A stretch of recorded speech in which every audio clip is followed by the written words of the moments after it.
Здравейте хора, днес ще направя туториал как да се направите профилна снимка хубава в YouTube, като моята.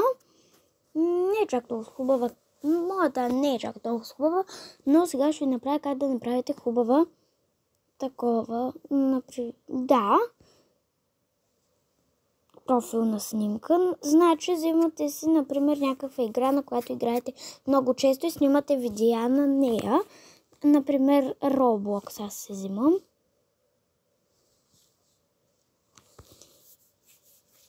Сам да зареди. Ето.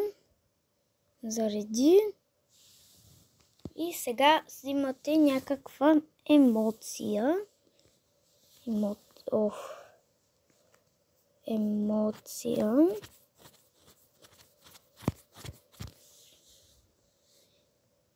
И, например, тази и правите скриншот. Ето, готово. Правих скриншот. И сега излизате от тук. И отивате в... Първо отивате в Ibis Paint X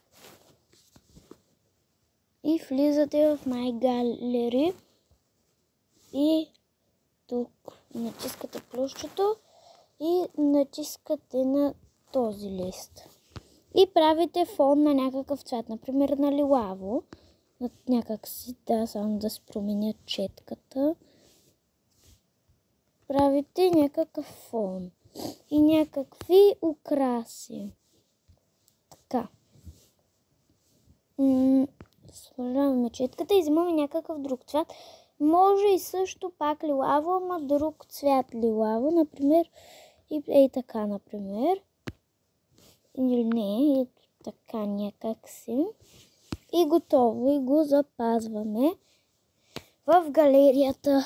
И после отиваме в Auto Photo Cut Paste. Ето. И отивате на Cut Photo. И натискате на галерия. Първо ще ви се покаже един туториал и тогава. Опа. Така.